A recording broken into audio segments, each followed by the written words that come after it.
J'étais en vacances pour la semaine de relâche, la deuxième année que je fais ça, d'être avec, de m'arrêter, d'être avec les enfants pour faire différentes activités. C'est vraiment intéressant. Puis, ce que j'aime faire en tant que papa, c'est d'initier mes enfants à quelque chose de nouveau ou de leur faire vivre une première expérience, une première activité.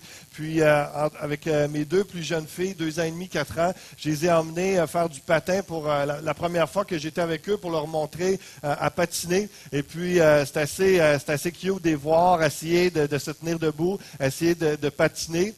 Et à 2 ans et demi, ma plus jeune, je l'avais accrochée après une chaise et puis je l'avais mis au centre de la glace. Les autres tournaient autour, tout ça. Fait que de temps en temps, j'allais la voir, la faire promener. À un moment donné, je me dis, il y aurait peut-être plus de fun à la faire glisser sur la glace. Et puis je la lançais comme ça, puis elle éclatait de rire. C'était vraiment agréable. On a eu du bon temps. Et l'autre, 4 ans, de voir que vers la fin, elle ne voulait plus débarquer. Puis c'est quelque chose que j'apprécie vraiment, de passer ce temps-là avec les enfants. Que mes deux plus vieilles, mercredi passé, on était à Bromont à faire du ski, première fois, 8 ans et 10 ans, première fois qu'ils vont faire du ski alpin. Et encore une fois, toute une belle expérience de père, toute seule avec les enfants. Et une de mes filles, première descente, elle pogne ça tout de suite. Elle a fait du patinage artistique, donc patin puis ski, c'est pareil. Elle embarque là-dessus, fait une première descente dans une pente école, une pente de pratique. Et donc, vraiment, ça ne revenait pas. Wow, ça manque juste la musique.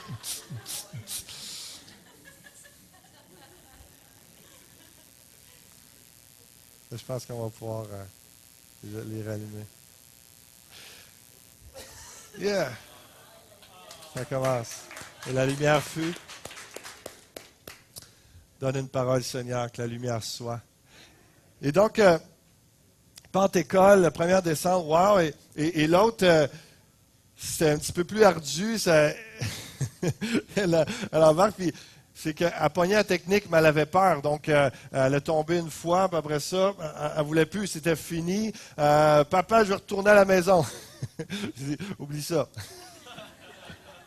Vous savez, avec moi, on peut tomber, on se relève, il n'y a pas de problème. On peut ralentir, mais on n'arrête jamais. On n'abandonne pas. C'est impossible d'abandonner pour moi, de se désengager dans quelque chose. On vient de commencer la journée, ma puce. Tu vas faire ta journée, tu vas apprendre, tu resteras dans Pente-École toute la journée, même au prix qu'on a payé, c'est pas grave. Mais, et comme de fait, de fil en aiguille au cours de la journée. C'était sa sécurité, elle a resté là. On a fait peut-être trois descentes ensemble. C'était bien quand même. On se tenait par les bâtons comme ça, puis elle était à côté de moi, puis je la dirigeais. Vous savez, ça me fait penser, je ne vais pas parler de ça, mais le Paraclet, le Saint-Esprit, c'est ça, il est à côté de nous, puis il nous guide, il nous dirige. C'est ça que la Bible dit dans Jean 15. Donc, je reviens à mon histoire.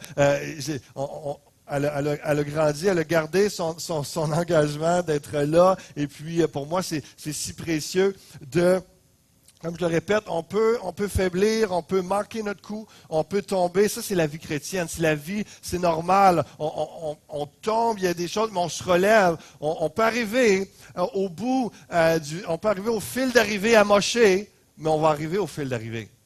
Et dans la vie chrétienne, c'est tellement important, j'inculque ça à mes filles. Il n'y a pas une question d'être parfait, il n'y a pas une question de vraiment toujours être au top, mais c'est de ne jamais lâcher parce que le Seigneur ne nous lâche jamais.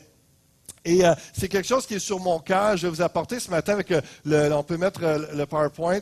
Ce que je voulais apporter, l'Église Fusion est-elle une Église des actes? Et on va regarder l'Église dans les actes des apôtres, et puis on va regarder qu'est-ce qu'on peut tirer de ça, s'inspirer de cela. Et une chose que je vois de l'Église des actes, c'est son cœur engagé envers Christ et engagé envers l'Église.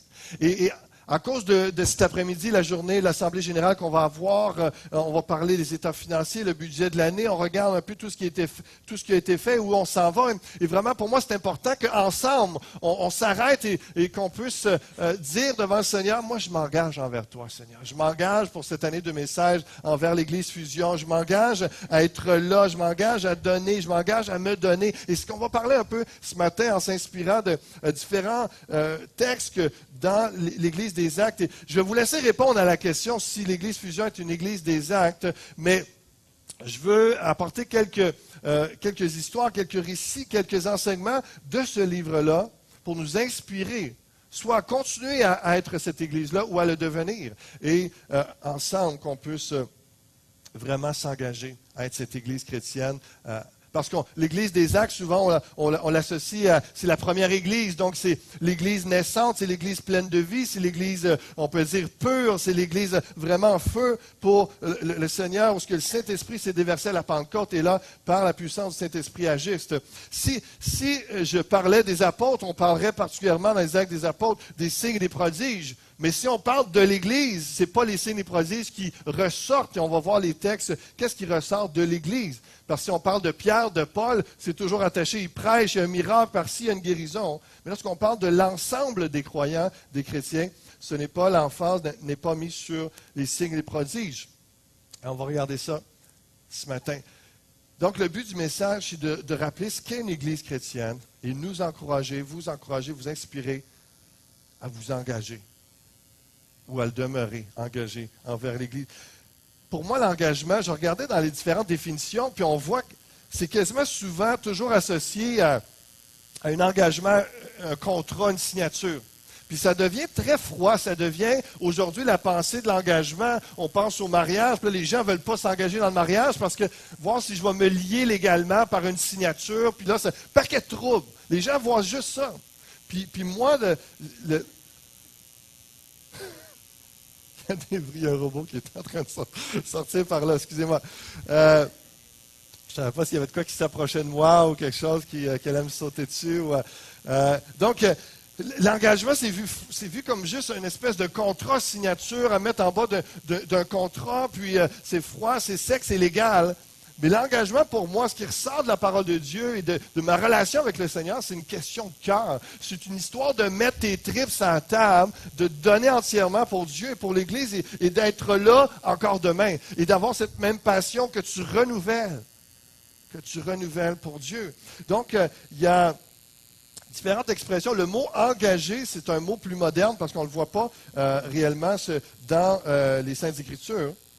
Mais on voit des expressions comme se consacrer, on voit des expressions comme se donner ou être assidu. Par exemple, dans un texte qu'on va voir dans quelques instants, dans Acte 2, ça nous parle que l'Église est assidue envers le temple et tout ça, ce qui veut dire en grec adhérer à quelqu'un, le mot assidu. Ça rejoint un peu ce que j'ai à cœur de vous partager par rapport à l'engagement. Adhérer à quelqu'un, être son adhérent, être dévoué ou constant à une cause, ça c'est être assidu. Être constamment attentif à, donner un soin incessant à une chose. Continuer tout le temps dans un lieu. Quatrième nuance du mot dans le grec, persévérer et ne pas faiblir. Cinquièmement, se montrer courageux pour quelque chose ou pour quelqu'un. Sixièmement, être d'un empressement constant pour quelqu'un. Pour moi, ça, c'est le mot assidu, mais ça parle d'engagement envers quelque chose. Persévérance, on ne lâche pas. Constance, montrer du courage, montrer un soin incessant envers quelque chose. On est tellement préoccupé envers le Seigneur et son Église qu'on est toujours en train d'y penser, d'investir dans ce sens-là. On regarde Acte 2, premier principe qu'on tire des actes, de l'Église des Actes. Tous ceux qui croyaient étaient dans le même lieu. Ils avaient tout en commun, ils vendaient leurs propriétés et leurs biens. Ils en partageaient le produit entre tous selon les besoins de chacun. Ils étaient chaque jour tous ensemble, assidus au temple. Ce qui ressort de ça, c'est la communauté, c'est l'unité l'un envers l'autre, l'engagement l'un envers l'autre. Malheureusement, il y a des gens qui pensent que c'est en train de dire qu'ils étaient en commune, qu'ils vivaient en commune, ils ont tout vendu, puis ils ont loué une salle communautaire, puis ils habitaient tout là-dedans. C'est pas ça que le texte dit. Il n'y a aucune référence à ça dans aucune église du Nouveau Testament. C'est tout simplement que les riches vendaient leur maison parce qu'il y avait plusieurs propriétés. Ils vendaient, ils étaient généreux envers ceux qui étaient dans le besoin. Et c'est cette réalité-là où, oui, ils se rencontraient dans les maisons, ils mangeaient ensemble, ils allaient au temple à chaque jour, ils se réunissaient au temple. Donc, ils étaient l'idée du même lieu, ils sont toujours ensemble. Ils sont régulièrement ensemble. Aujourd'hui, on a une question de culture et tout ça, sauf que ce que je veux qu'on se rappelle et qu'on s'inspire, c'est de vraiment avoir cet engagement-là d'unité, de penser à nos frères et sœurs et de penser à se donner et à donner lorsqu'il y a des besoins et d'avoir cet empressement et cette pensée de l'unité, l'autre est là. Donc, ce texte veut dire qu'ils étaient unis, avaient à cœur les besoins des autres et donnaient à l'Église, étaient engagés envers la communauté. Le fonctionnement était le même qu'aujourd'hui. Des administrateurs déterminaient les besoins et géraient les finances selon ces besoins et la volonté de Dieu. C'est ce que ça veut dire lorsque ça dit, ils en partageaient le produit entre tous selon les besoins de chacun. Il y avait des gens qui déterminaient ces besoins-là. On le voit entre autres dans Acte 6, lorsqu'ils instituent des diacres, ils établissent des diacres pour les besoins des veuves, des gens qui sont pauvres, pour qu'il n'y ait pas d'injustice entre les Grecs et les femmes de racines hébraïques. Et c'est le défi aujourd'hui qu'on veut tenter de relever à l'Église Fusion, malgré l'individualisme, malgré cette pensée aujourd'hui, partout un peu dans la société, de pense à toi, prends soin de toi, t'as tellement donné, prends soin de toi. Et là, de contrecarrer ça à l'Église, de vraiment dire, non, comme le Christ, je veux avoir les sentiments qui est en Jésus-Christ, de donner ma vie pour les autres, de donner pour les gens autour de nous. Et c'est ce qui sort de l'Église des Actes comme premier point.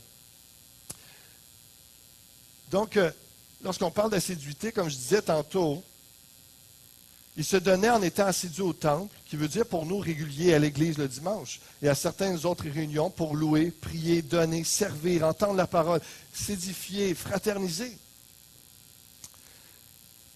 C'est pour ça qu'Hébreux chapitre 12 nous dit « Veillons les uns sur les autres pour nous exciter à l'amour et aux bonnes œuvres. N'abandonnons pas notre assemblée comme c'est la coutume de quelques-uns, mais exhortons-nous réciproquement, et cela d'autant plus que vous voyez s'approcher le jour. » Si vous n'êtes pas là régulièrement à l'Église, comment vous pourrez veiller sur les gens autour de vous, votre frère et sœur qui est assis à votre gauche, à votre droite? Et comment la personne qui est assise à votre gauche, à votre droite, ou en arrière, ou peu importe, dans l'Église, va pouvoir veiller sur vous si vous n'êtes pas là régulièrement. Et donc, il y a cette réalité-là que le fait de se voir régulièrement à l'Église, c'est un lieu de rencontre, c'est un lieu commun, c'est là qu'on s'édifie, c'est là qu'on entend la parole de Dieu. Et c'est important. C'est pour ça que l'apôtre qui a écrit ça dit « N'abandonnons pas notre assemblée ». Malheureusement, il y a des gens qui ont rendu ça à tel point que tu ne peux même pas déménager. C'est pas ça que ça dit. Dieu nous conduit, puis l'important, c'est d'aller dans une église chrétienne, là où on est dans notre localité. Vous êtes ici, vous habitez dans la région, engagez-vous envers votre église. C'est ça que le texte dit, d'être là régulièrement, à s'assembler pour s'exciter à l'amour, aux bonnes œuvres, s'encourager et se laisser encourager. 2 Corinthiens chapitre 8 au verset 1, va dire ceci par rapport à se donner et donner. Je reviens sur cette expression. Nous désirons que vous sachiez comment la grâce de Dieu s'est manifestée dans les églises de Macédoine. Les fidèles y ont été éprouvés par de sérieuses détresses, mais leur joie était si grande qu'ils se sont montrés extrêmement généreux, bien que très pauvres. Et je m'arrête un instant parce que je veux m'arrêter sur le mot Macédoine. Je veux faire une parenthèse là-dessus et on va revenir à l'expression se donner et donner qui émane, qui ressort de ce texte-là.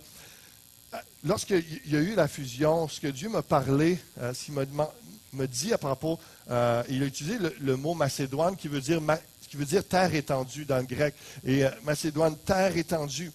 Et il me parlait qu'un texte dans Acte 16, la vision du Macédonien qui interpelle Paul et puis qui passe en Macédoine. Et lorsque Dieu m'a parlé pour la fusion, cette image et la parole qu'il m'a donnée, c'est vraiment qu'à partir de Granby, on serait une terre étendue. Macédoine, on mange des macédoines de légumes, des choses comme ça. C'est plein de choses mises ensemble qui se fait un tout. Bien, c'est la fusion des différentes églises et des gens qu'on accueille, plus d'une 50aine de personnes qui sont ajoutées à l'église l'an passé, qui ne viennent pas d'aucune des 3 églises fusionnées. Et donc, tous ces gens-là, mis ensemble, ça fait une belle couleur, un beau mélange uni pour créer une terre étendue, créer à partir de Granby et d'avoir un impact avec l'Évangile, le rayonnement de la parole de Dieu dans la région.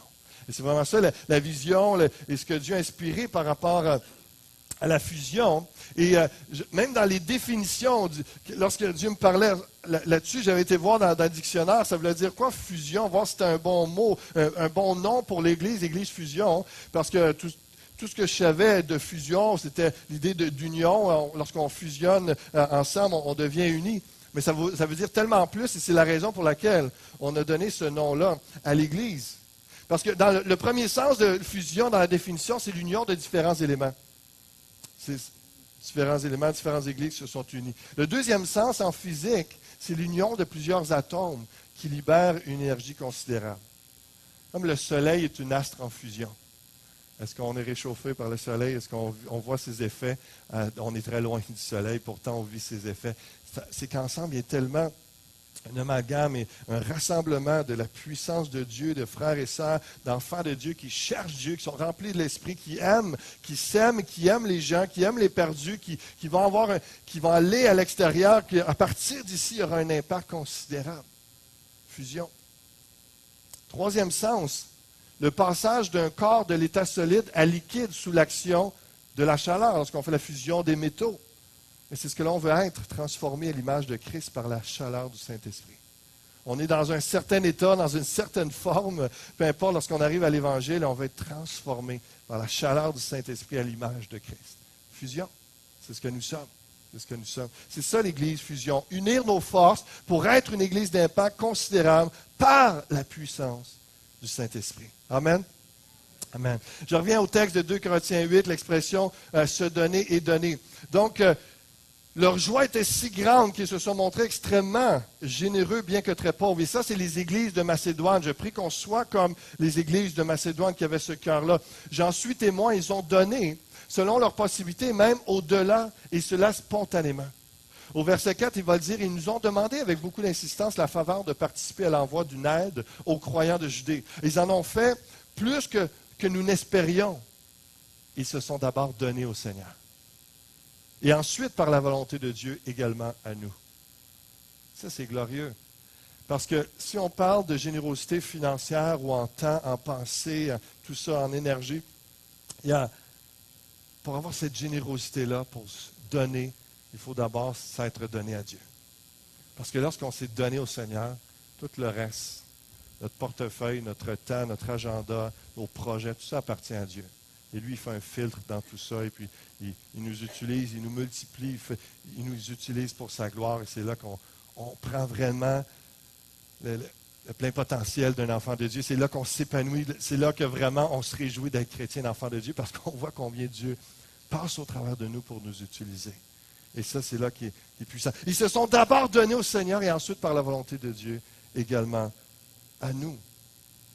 C'est ça le secret de tout ce qui précède, de toute leur générosité extrême. Ils se sont réellement donnés au Seigneur. La meilleure expression de ce don de soi se trouve sur les lèvres de Jésus-Christ, qui, connaissant parfaitement les terribles conséquences de sa décision, a dit à son Père, vous vous en souvenez bien, non pas ce que je veux, mais ce que tu veux.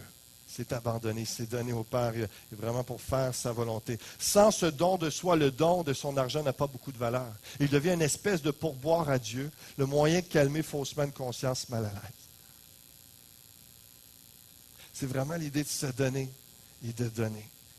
Et non juste c'est de soulager une conscience. C'est vraiment une question d'engagement, une question de cœur. Les tripes sur la table, de vraiment être passionné pour Dieu, passionné pour son Église. Je ne dis pas cela pour donner un ordre, mais pour éprouver par l'exemple du zèle des autres la sincérité de votre amour. Car vous connaissez la grâce de notre Seigneur Jésus-Christ qui pour vous s'est fait pauvre, de riche qu'il était, afin que par sa pauvreté vous soyez enrichis. La plus grande motivation d'un enfant de Dieu pour donner financièrement ou pour donner du temps, s'investir, s'engager envers Jésus et envers son Église, c'est parce que Christ lui-même s'est donné. Christ lui-même s'est fait pauvre de riche qu'il était. Parce qu'il y a un principe dans la parole de Dieu, et c'est ça la réalité que oui, lorsqu'on donne financièrement, il y a cette réalité-là qu'on a moins pour nous. Mais en réalité, selon les mathématiques de Dieu, c'est un investissement et on enrichit plusieurs. Et donc, on s'enrichit spirituellement avec des réserves, des récompenses éternelles, un impact éternel, il y a une multiplication. Et c'est comme ça, c'est ça qui est motivant de penser de donner, d'être généreux envers l'Église, les gens dans le besoin, de soutenir les hommes et les femmes de Dieu. 1 Timothée chapitre 6, verset 17, l'apôtre Paul encourage le pasteur Timothée, a dit, recommande aux riches du présent siècle de ne pas être orgueilleux et de ne pas mettre leur espérance dans des richesses incertaines, mais de la mettre en Dieu, qui nous donne avec abondance toutes choses pour que nous en jouissions. Recommande-leur de faire du bien, d'être riches en bonnes œuvres, d'avoir de la libéralité, de la générosité et de s'amasser ainsi pour l'avenir un trésor placé sur un fondement solide afin de saisir la vie véritable. Pensée de l'éternité qui est là. C'est les réelles motivations à donner temps et argent à l'Église. C'est l'exemple du Seigneur et c'est la pensée de l'investissement pour l'éternité. La pensée de l'investissement pour l'éternité. Donc, l'Église des Actes est engagée envers Jésus et son corps, se donne au Seigneur, donne financièrement à l'Église. C'est la première chose qu'on voit, entre autres, à partir d'Acte 2. Il y a Acte 4 aussi, Acte 5 qui montre ces choses-là. Mais on saute à Acte 9, verset 31. On va voir maintenant l'Église des Actes, une Église en mouvement. Et ça, je prie réellement, et c'est ce qu'on vit, et qu'on saisisse le mouvement de Dieu, et qu'une Église en santé, l'Église des Actes, combien ils étaient en mouvement. L'Église était en paix dans toute la Judée, la Galilée, la Samarie, s'édifiant et marchant dans la crainte du Seigneur, et elle s'accroissait par l'assistance du Saint-Esprit. J'ai fait une étude il y a quelques années sur les Actes des Apôtres, chapitre après chapitre. J'ai fait enseigner 32 ou 33 messages sur les 28 chapitres du livre. Et ce qui est saisissant, ce verset-là, est tellement contrastant avec la réalité humaine ou physique qu'il vivait. C'est-à-dire qu'il prêchait la parole de Dieu, il se faisait mettre en prison. Il faisait un miracle, il se faisait fouetter, il se faisait toujours réprimander. Il y avait une bonne nouvelle suivie d'une mauvaise nouvelle. Et dans le contexte qui est là, où ce que ça nous dit que l'Église était en paix, était dans la paix du Seigneur. Parce que dans la réalité de l'époque, il y avait toutes sortes de persécutions et l'apôtre Paul avait été laissé pour mort, lapidé. Mais finalement, il n'était pas mort, mais il pensait qu'il était mort. Fait que bon, on va le laisser là. Les disciples l'entourent et puis il se relève puis il continue à prêcher. Ça, c'était le contexte. L'Église était en paix. Parce que la réalité, c'est que réellement, ils étaient en paix avec Dieu et ils faisaient l'œuvre de Dieu. Il y avait cette paix-là. Et c'est vraiment quelque chose de beau, de réel à vivre. Lorsqu'on est dans le Seigneur, que même, peu importe ce qui se passe à l'extérieur de nous, oui, on est affecté d'une façon ou d'une autre, mais il peut y avoir cette paix-là en dedans. Parce que Dieu est là. L'Église était en paix, s'édifiant et marchant dans la crainte du Seigneur, et elle s'accroissait par l'assistance du Saint-Esprit. S'édifiant, marchant, s'accroissait par l'Esprit. Édifier veut dire littéralement bâtir une maison, construire. Veut dire également réparer, remettre en état. On parle de croissance spirituelle, d'amener une maturité chrétienne. On est appelé à s'édifier les uns les autres. Les ministères, tout ce qu'on fait dans les différents départements de l'Église doit servir à édifier quelqu'un, à bâtir quelqu'un dans sa foi. Et c'est comme ça que l'Église était en paix, c'est comme ça que l'Église était en avancement, était en mouvement, et s'édifiait. On parle d'un mouvement intérieur, où il y a une œuvre qu'on fait pour quelqu'un, une parole qu'on donne, une prière qu'on fait. Il y a une œuvre et ça bâtit quelqu'un, il y a un mouvement intérieur.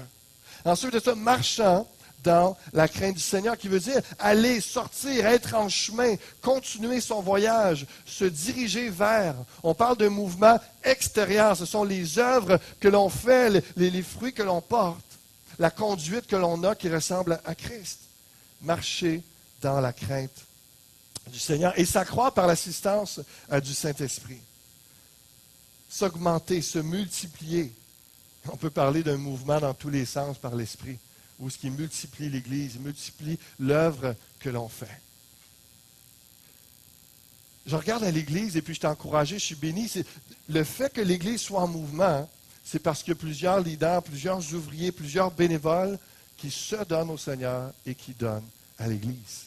Et je regarde les différents ministères, toutes les activités qui prennent place tout au long de la semaine. Et pour moi, c'est facile de me donner et de donner parce que l'Église est en mouvement déjà. Je m'arrange pour lui donner un mouvement par l'assistance du Saint-Esprit avec moi. Mais il y en a plein d'autres qui le font, fait que l'Église est en mouvement Et c'est bénissant, c'est passionnant d'œuvrer dans ce sens-là. Quand je regarde juste au Club Awana, à chaque 2 vendredis, aux 2 semaines, les vendredis, pendant 2 heures, il y a une série il y a plein de moniteurs, monitrices qui sont là pour enseigner la parole de Dieu aux jeunes, pour les édifier, les aider à marcher dans la crainte du Seigneur. Il y a des moments où des enseignements, ils font de la louange, il y a des jeux, il y a des moments où ils apprennent des versets, ils apprennent des leçons sur qui est Dieu, et tout ça. La Bible, ils apprennent à utiliser la Bible, c'est vraiment intéressant, c'est pour les enfants du primaire. Mais l'Église est en mouvement au niveau des enfants, entre autres. Tous les dimanches, évidemment, en ce moment même, les enfants sont en train de se faire enseigner la parole de Dieu par des gens passionnés et l'Église est en mouvement. Et ça m'encourage et ça me donne le goût de donner encore. Ça me donne le goût de me donner encore. Je regarde la jeunesse à chaque vendredi soir. Il y a quelque chose pour les jeunes, pour les 12 à 18 ans. Awana et tout le mystère des enfants, c'est Awana 5 à 12 ans, plus pour l'âge primaire, mais on a la jeunesse au niveau des vendredis. À chaque vendredi soir, il y a quelque chose. La parole est prêchée, des moments de louange. Il y a toutes sortes d'œuvres qui prennent place. On a vu tantôt Patrice, là on voit Josiane, Sébastien, Roxane, les différents leaders et Roxane, le responsable principal de toute la jeunesse qui est là, mais toute une équipe qui sont en mouvement par l'Esprit pour édifier, pour faire marcher les jeunes dans la crainte du Seigneur et permettre qu'il y ait un accroissement dans leur vie, mais dans l'Église également. Je suis encouragé, puis ça me donne le goût de donner, parce qu'il y a un ministère des femmes qui est là, qui investit. À chaque 2 mardis par mois, il y a des groupes de mamans, il y a des groupes pour toutes les femmes où ils partagent la parole, ils prient ensemble, ils s'édifient, il y a toutes sortes de choses. Et il y a des événements aux 3 mois environ, plus grande envergure, comme samedi prochain, le grand souper potluck pour le ministère fusionnel. D'ailleurs, c'était aujourd'hui la date limite pour vous inscrire, mesdames, et d'inviter quelqu'un. Mais encore là, il va y avoir sur la publicité, ça disait rejoignez-nous pour une mémorable soirée de découverte, de témoignages, de partage 100% féminin autour d'un repas communautaire constitué de vos meilleurs plats, entrées et desserts. C'est aussi l'occasion d'inviter une amie à venir découvrir les raisons de votre foi, votre Église et vivre l'amour fraternel dans une atmosphère festive et conviviale. Réservez votre place et celle de votre invité en vous inscrivant sur la liste disponible à l'accueil, au plus tard le dimanche 6 mars, c'est aujourd'hui. Donc, j'encourage à le faire. Et je le mentionne parce que on est plusieurs, ça nous donne le goût de se donner et de donner parce qu'il y a un ministère auprès des femmes qui est en train de se développer cette année. Ça prend une belle ampleur. C'est de toute beauté. On voit le lancement ici qui a lieu. Hier, Pasteur Raymond, avec une équipe de bénévoles. L'Église est en mouvement. Ça a été la première cuisine collective hier, ici même. Ils font des plats pour eux-mêmes, mais aussi pour aider. Il y a des personnes âgées ici qui ont besoin de plats. Au lieu d'acheter des choses plus ou moins bonnes pour la santé, on leur fait quelque chose ici, pas trop cher, et puis ils ont un repas complet. Hein, et ça a commencé hier. L'Église est en mouvement et c'est encourageant. Et moi, ça me donne le goût de donner et de me donner. Merci, Pasteur Raymond. Merci à toutes les équipes, tous les bénévoles qui œuvrent dans différents ministères. Le ministère des Sentinelles pour les 50 ans et plus, à chaque dernier samedi du mois, il y a un souper où il y a des partages, des échanges, partages bibliques. Et vraiment, il y a des temps bénissants où ils s'édifient, s'encouragent à marcher dans la crainte du Seigneur, à évangéliser, à témoigner. Et c'est bénissant. L'Église est en mouvement. L'Église est en mouvement. L'Église des Actes était dans la paix et elle s'accroissait, elle s'édifiait, elle marchait dans la crainte du Seigneur. Et je rends gloire à Dieu. J'en passe. Il y a plusieurs autres activités, ministères. Mais je voulais m'arrêter quelques minutes pour juste célébrer le Seigneur pour tous ces hommes et ces femmes qui se lèvent, qui sont en mouvement, qui permet que l'Église fusion soit en mouvement. Et moi, je me réjouis. Et honnêtement, grâce à vous, grâce à tout ce qui prend place, à l'œuvre de Dieu, je vous le dis, je le répète, ça me donne le goût de me donner encore plus. Ça me donne le goût de donner, ça me donne le goût de vraiment investir parce que je vois l'œuvre de Dieu et je rends gloire à Dieu pour ce qu'il fait. Amen. Acte 12, verset 5. Une autre chose qui ressort de l'Église des Actes, c'est une Église qui est en prière. Une Église qui se donne en prière. Pierre donc était gardé dans la prison et l'Église ne cessait d'adresser pour lui des prières à Dieu. Le contexte, c'est que Hérode fait tuer par l'épée Jacques. Et là, pour essayer de sympathiser avec les Juifs qui avaient une grogne, parce que là, ils voyaient que de plus en plus, ces évangéliques-là, ces chrétiens qui prêchaient l'Évangile, prenaient de plus en plus de popularité par rapport aux Juifs. Et là, les Juifs orgueilleux, ils trouvaient ça difficile, et puis là, se met de pair avec Hérode, et puis à force d'insister, voulait sympathiser, commence à mettre en prison, après avoir tué Jacques, il met en prison Pierre, se disant, bon, mais là, c'est la fête des pains sans levain, puis ça dure une semaine, puis après ça, je vais le faire passer au juge, et puis on va le tuer un autre. Donc, je gagne du crédit politique avec ça et tout ça. Donc, il y avait cette pensée-là, mais l'Église ne cessait d'adresser pour lui des prières. C'est ce qui ressort de l'Église des Actes, et je prie qu'on puisse être inspiré de ça en tant qu'Église pour davantage prier. Merci Seigneur qu'à tous les mercredis soirs, ici même à 19h, il y a de la prière, temps de louange, partage, des moments de prière les uns pour les autres. Tous les dimanches matins, vous pouvez venir ici plus tôt pour venir prier. On commence l'année avec un 21 jours de jeûne et prière. À l'automne, on a un autre temps de jeûne et prière. Il y a des groupes de prière pour les 18-35 ans tous les jeudis soirs. Je rêve d'une Église qui prie sans cesse, qui voit des gens sortir de leur prison à cause des prières de l'Église. Des gens être guéris parce qu'il y a une Église qui prie sans cesse.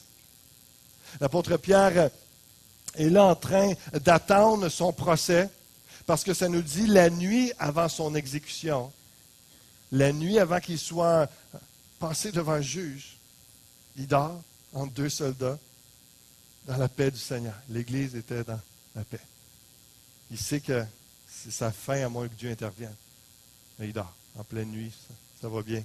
Et là, à cause que l'Église prie, Dieu envoie un ange.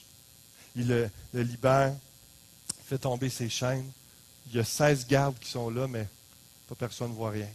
Un miracle qui prend place. L'ange fait sortir Pierre de la prison devant tous les gardes qui sont là, soit qui dorment, soit qui sont aveuglés, on ne sait pas exactement, mais il sort.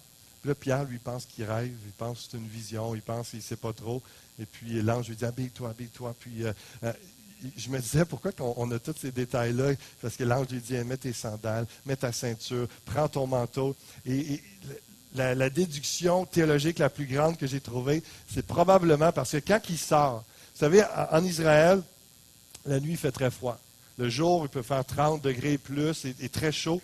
Mais c'est incroyable la différence de température. Ça peut tomber à 3-4 degrés à certains moments de la saison. Il peut neiger, tout ça. Donc, mais c'est vraiment c'est intense. Donc, ça prend un manteau, ça prend des vêtements. Mais en plus, c'est que lorsqu'il réalise, il revient dans son sens, puis là, l'ange part, puis là, il réalise, là, je suis en pleine nuit, je suis dehors. Je suis vraiment sorti, je suis vraiment libéré. Dieu m'a libéré. Fait que là, il pense, je vais aller à la maison de Jean-Marc. Et puis, il s'en va là. Il frappe à la porte. Et puis, la servante qui s'appelle Rhode, elle laisse planter là. Fait que je me suis dit, c'est pour ça. C'est pour ça qu'il était bien habillé. Il gelait dehors, personne ne lui ouvrait. D'après moi, c'est la plus grande logique que j'ai trouvée dans ce texte-là. Mais, fait qu'il frappe à la porte, et puis là, elle, le texte qui dit ça comme une folle. Wouh! Pierre est dehors! Pierre est dehors! Ben voyons, t'es donc ben folle. Ça se peut pas. Je vous le dis. Elle insistait tellement que finalement, puis là, Pierre aussi insistait, lui, à la porte. Ouvrez-moi. Et donc, finalement, et c'est ça qui est beau, c'est que l'Église était en prière en pleine nuit. C'est quelque chose. C'est quelque chose. Seigneur, mobilise notre Église, mobilise-nous. Lorsqu'il y aura des besoins, quelque chose de particulier, de jour comme de nuit, on soit incité, que ça vienne nous chercher en dedans. Un engagement envers mon frère, ma soeur qui souffre. Hey, on fait une chaîne de prière. Hey, on fait une nuit de prière. Hey, on va dans une maison, on prend... Non. Je rêve d'entendre des gens qui m'ont dit hey, on a fait une réunion chez telle personne dans telle maison cette semaine parce qu'on avait tellement à cœur que telle personne, la situation, ça aille mieux, ça change. Que tel problème à l'Église, ça peut être réglé. Ou telle situation, et de voir des gens qui saisissent, s'engagent dans la prière parce que Dieu entend la prière de ses enfants. Il intervient, c'est vraiment encourageant. Et on voit... Donc, c'est le verset 12 qui disait, quand il eut compris la situation, il se rendit à la maison de Marie, la mère de Jean, surnommé Marc. De nombreuses personnes s'y étaient réunies pour prier. Et c'est là quand je faisais réaliser vraiment Wow! C'était une nuit de prière. Et les gens ont besoin de voir un miracle dans leur corps. Il y a des gens qui ont besoin de voir différents miracles, sont dans des prisons mentales, sont dans des prisons de toutes sortes. Ça peut être au travail, ça peut être dans des relations familiales ou conjugales, où ce qui ne sont pas bien, vivent toutes sortes de prisons. Ça peut être des démons, ça peut être toutes sortes d'emprises spirituelles. Par les prières, par l'œuvre du Saint-Esprit, il y a une œuvre qui prend place et les gens sont libérés. Je me rappelle, au mois de janvier, une de mes filles a vécu une espèce d'attaque spirituelle parce que dans de 5 minutes, il y a eu une espèce de crise qui a pris place dans la maison. C'était vraiment juste non anormal, c'était non logique et rationnel, tout ça. Ça a commencé avec je ne veux pas faire mes devoirs, à je ne suis pas bonne, je ne réussirai pas à faire mon devoir, à je vais échouer dans tous mes cours, dans toutes mes matières, à Dieu n'existe pas. Dans 5 minutes, le discours, comprenez-vous qu'il y avait quelque chose qui se passait, il y avait une espèce d'influence, une escalade de pensées, d'émotions qui emmène à ça. Et j'étais juste surpris de l'entendre, puis là, des paroles négatives, paroles de mort qui sortaient d'elle. Puis là, elle était en crise, elle était dans sa chambre. Je me mets à prier, j'étais fâché contre le diable, j'étais fâché de ce qui prenait place. Je me mets à prier, intercéder, à commander aux esprits mauvais que ça quitte, que la vie revienne dans ses pensées, qu'elle peut changer de discours, voir la réalité. Je voyais bien qu'elle était complètement aveuglée. Je vous le dis, top chrono, à peu près 10 minutes. Je rentre dans sa chambre, je vais la voir, puis j'ai à cœur juste comme cette impression-là, va dans la chambre, prends-la dans tes bras, puis je m'approche d'elle, puis là, elle est en crise, elle pleurait, elle ne voulait pas, elle me repoussait. J'insiste 2-3 fois, finalement, elle éclate en sanglots encore plus, elle me prend dans ses bras, et puis elle commence à se calmer. Puis là, Dieu, il ne répond pas à mes prières. Je dis, comment ça, il ne répond pas à tes prières? Telle fois où est-ce que tu as prié, puis ça s'est passé, telle autre fois où tu as prié, puis là, c'est comme ça a juste pris ça. Où est-ce que, c'est vrai. Puis là, je l'ai pris par la main. Je lui ai dit, réalises-tu l'influence qui a pris place? Papa, il a prié, puis après ça, je vous le dis, là, 5 minutes après, en riant, il est en train de faire ses devoirs. Tout ça sur une période de 15 minutes, de passer de « ça ne me tente pas » à « Dieu n'existe pas », à la prière, l'intercession, puis on faisait des devoirs, puis elle riait, elle faisait des blagues, ça va être parce que c'est un oral, elle avait une crainte qui a commencé avec une peur, commencé avec une crainte, etc. Ça a une escalade, et là, elle est en train de faire des blagues, je pourrais dire ça, puis ça serait drôle, hein, papa, je dirais ça, puis on a fait nos devoirs, les devoirs ensemble, puis la prière a un impact, il y a une autorité spirituelle. Prenez cette autorité-là en tant qu'enfant de Dieu, en tant que parent, prenez, et combien Dieu répond à la prière au mois de février. Ça m'a surpris aussi d'entendre ça. Une autre de mes filles, elle vient nous rejoindre. On était dans le bureau, on était en train d'écouter un témoignage du ministère Je suis deuxième. Je ne sais pas si vous connaissez ça, mais c'est plein de témoignages de 5-10 minutes de personnes, de comment ils ont connu le Seigneur, comment Dieu les a transformés. C'est super intéressant. Puis il y avait eu un post sur Facebook, et puis là, ma femme a dit, ce serait intéressant, ça dure à peu près 10 minutes. On écoute ça. Puis ma fille, elle arrive vers la fin du témoignage, puis là, ça a l'air intéressant. C'était une jeune fille qui parlait. Fait qu'elle écoute comme les 2 dernières minutes. Puis là, nous, on part, on la laisse là. Puis elle commence à cliquer, puis là, il y en avait comme 4-5 en lien. Fait qu'elle les a toutes écoutées, un après l'autre. Puis là, elle vient me voir, puis elle dit, c'est spécial, hein? Parce que moi, je prie souvent que mes filles puissent vraiment, vous savez, lorsqu'on est parents, eux, ils peuvent avoir la foi des parents et jamais découvrir Dieu. Puis à un moment donné, à la vingtaine, tout ça, ils quittent l'Église ou dans l'adolescence, où ils peuvent réellement avoir une foi de première main et non de seconde main. Une foi directe où il y a une révélation de Dieu, puis Dieu leur parle. Et je prie souvent, Seigneur, révèle-toi à mes filles, révèle-toi, parle-leur, qui vivent vraiment des expériences, qui goûtent à ton amour, qui réalisent combien tu es vrai, tu existes. Et elle vient me voir, j'étais dans le salon, puis elle me dit, c'est spécial, hein, papa, parce que il y a 5 minutes avant que j'aille dans le bureau pour écouter les témoignages, j'avais dit à Dieu, j'ai dit, existes-tu vraiment, Dieu? Tu sais, quand tu apprends que ta fille elle pense à ça, ça nous arrive tous à un moment donné dans notre vie chrétienne de juste avoir cette réflexion-là, mais là, elle vient me voir et elle me dit ça. Puis là, elle dit, j'écoutais les témoignages, puis il y avait un gars qui disait, moi je doutais sur comment Dieu existait, puis comment est-ce que Dieu a répondu. Puis elle dit, Dieu m'a répondu. Dieu entend nos prières. L'Église des Actes, c'est une Église qui est en prière, une Église qui cherche à Dieu et qu'au lieu de juste dire, d'essayer de toutes sortes de façons de régler des situations, lorsque c'est impossible humainement, Pierre est en prison, il allait se faire exécuter, l'Église est en prière en pleine nuit. Probablement qu'ils se sont enchaînés, il y a eu une chaîne de prière, puis ils ne cessaient pas de prier. Et puis ils cherchaient la face de Dieu et Dieu est intervenu. Et Dieu va le faire avec l'Église Fusion. Dieu va le faire au travers des choses impossibles qui arrivent dans votre vie, alors que l'Église est en prière. Et Dieu nous inspire du quand, du comment, de façon spontanée, de s'appeler, de faire des rencontres, des moments de prière. Dernière pensée que je vais vous emmener ce matin, terminer avec ça, dans Acte 14, verset 23, ça nous dit, « Ils désignèrent des anciens dans chaque église, et après avoir prié et jeûné, ils les recommandèrent au Seigneur, en qui ils avaient cru. » Une autre chose qu'on voit qui ressort de l'Église des Actes, c'est l'aspect combien il y a une belle structure où ce que le leadership est là, est bien établi dans chaque Église. Et les gens travaillent avec le leadership. L'Église est en collaboration. Et là, le Hill, c'est Paul et Barnabas qui sont des apôtres, qui sont des anciens eux-mêmes et qui ont désigné d'autres anciens dans les nouvelles Églises qu'ils allaient implantés par leur évangélisation, tout ça. Et puis, donc, après avoir prié et jeûné, ils les recommandèrent au Seigneur en qui ils avaient cru. Non seulement l'Église des Actes, on voit qu'il y a cette reconnaissance des anciens, les pasteurs, les évêques, c'est tous des mots synonymes dans le Nouveau Testament. Et on voit, je vous parle de ça parce que on va en parler cet après-midi, puis on vise un salarié, pasteur Raymond, pour 2 jours semaine. Cette année, on va voter ça cet après-midi avec le budget. Puis on est tellement heureux de cela parce qu'on reconnaît son appel. On reconnaît l'œuvre de Dieu et on croit que c'est important pour la prochaine étape de l'Église dans sa croissance, dans ce que Dieu est en train de faire, qu'on peut salarier un 3e pasteur, au moins temps partiel. En ce moment, il y a juste Serge et moi de salariés comme pasteur. Et puis, il y a cette réalité-là.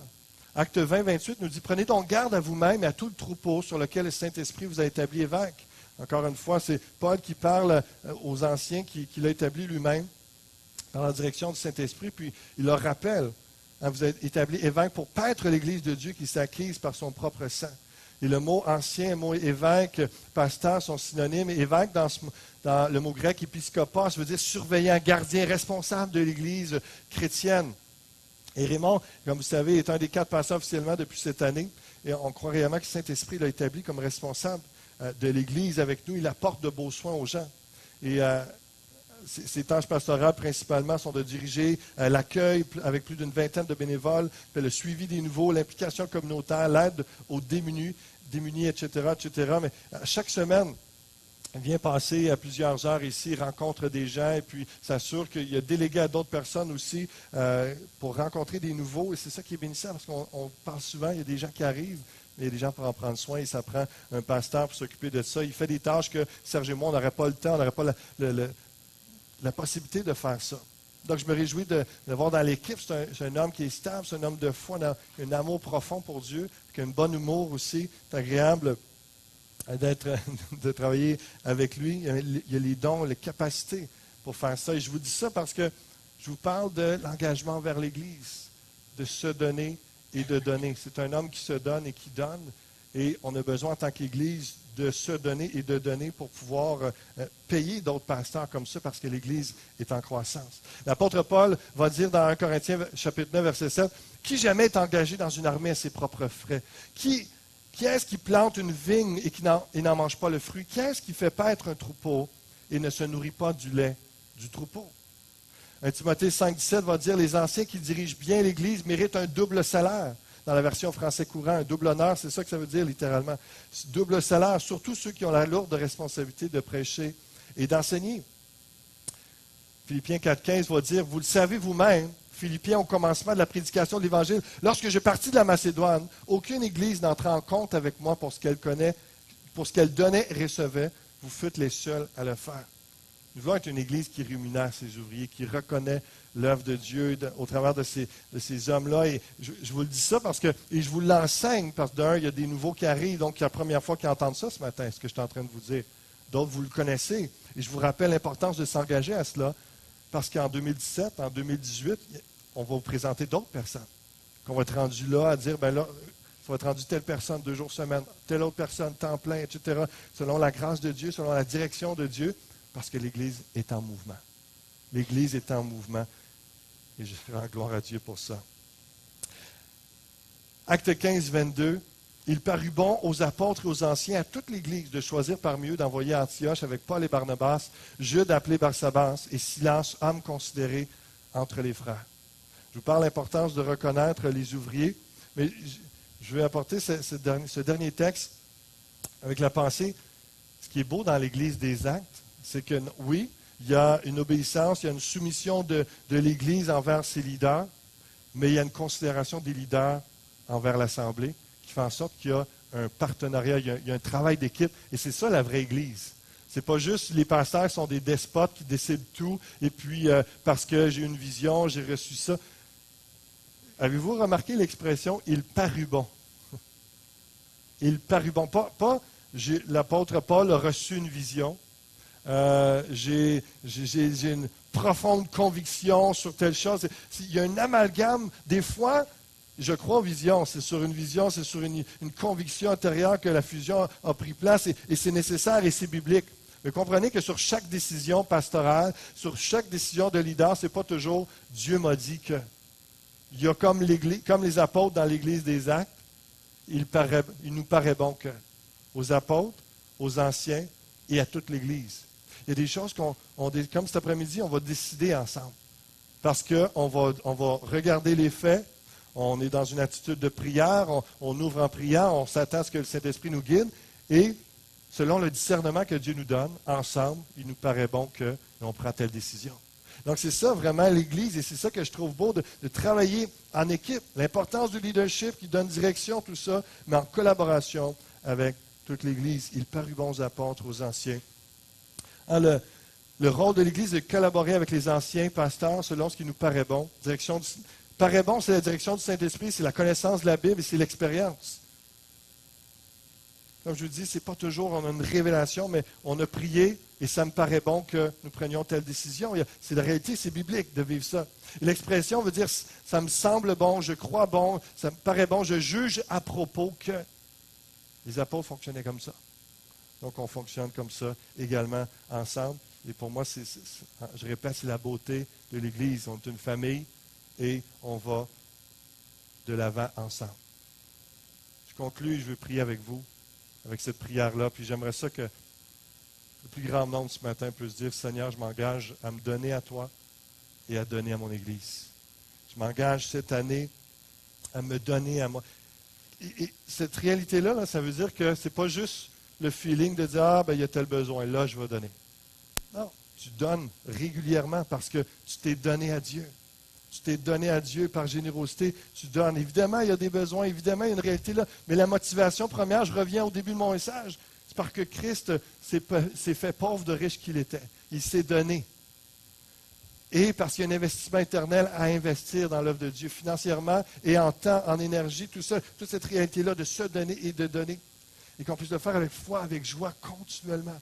Et priez ensemble et que pour vous ce matin, c'est peut-être juste un encouragement parce que vous êtes déjà là, c'est de l'acquis et je rends gloire à Dieu pour vous. Besoin de ces hommes et ces femmes fidèles qui continuent. Et d'autres, peut-être, c'est un gros challenge ce matin. Vous n'avez pas aimé le message, vous avez trouvé ça difficile, vous aviez hâte que je finisse. L'engagement pour vous, ça ne fait pas partie de votre vocabulaire ou de vos valeurs, peut-être. Ou vous voyez l'engagement comme je le fais quand je l'ai à cœur. Ça, c'est une autre façon de dire je le fais même pas comme ça me paraît bon. Je le fais comme ça me tente. Il y a une grosse différence entre s'engager et de se donner et donner et d'y aller juste comme j'y vais selon ce que j'ai à cœur, selon mes passions, selon mes goûts. Quand je suis d'accord avec un projet de l'Église, là, je donne. La Bible nous appelle à se donner et à donner, à être engagé, de vraiment, c'est une question de cœur. Question de cœur. Prions ensemble. Et si vous voulez le faire, cette prière-là au Seigneur, Seigneur, je m'engage à me donner à toi, à donner à mon Église, vraiment le faire. Père, je te remercie pour ta parole. Je Je te remercie pour ce modèle de l'Église des Actes, simplement un survol que j'ai fait ce matin. Et je prie qu'on puisse, en tant qu'Église Fusion, être une Église vivante, une Église en mouvement, une Église qui prie, une Église qui se donne et qui donne, Seigneur. Une Église qui prend soin des pauvres, une Église qui prend soin les uns des autres, qui veille les uns sur les autres, qui sont engagés, qui sont là régulièrement, assistant à l'Église. Je sais bien, Seigneur, qu'il y a des gens qui travaillent aux 2 semaines et tout ça, et je ne m'adresse pas à eux. Et je prie, Seigneur Dieu, pour ceux que, dépendant de la température, dépendant s'ils ont de l'argent à donner, dépendant de toutes sortes de mauvaises raisons, vont venir ou ne pas venir, vont s'engager, vont se désister. Seigneur, que tu puisses inspirer à cette Église d'être engagée, voire à cœur d'être passionné. Lorsqu'on sacrifie, lorsqu'on investit, lorsqu'on se donne, c'est là que réellement on prend plaisir à ce qu'on fait. C'est là qu'on voit réellement les fruits. C'est là qu'on a l'impression d'être impliqué. On a vraiment l'expérience d'être là, d'être dedans, d'être dans l'Église, dans la famille, veillant les uns sur les autres et laissant les autres veiller sur nous aussi. Garde-nous dans l'unité, garde-nous en mouvement, Seigneur. Accentue par ton esprit cette vitalité, cette vie dans l'Église et cette croissance pour ta gloire. Que de nombreux âmes soient sauvés, alors qu'il y a un peuple qui est engagé, qui cherche ta face. Alléluia. Amen. Amen, amen. Que Dieu vous bénisse abondamment.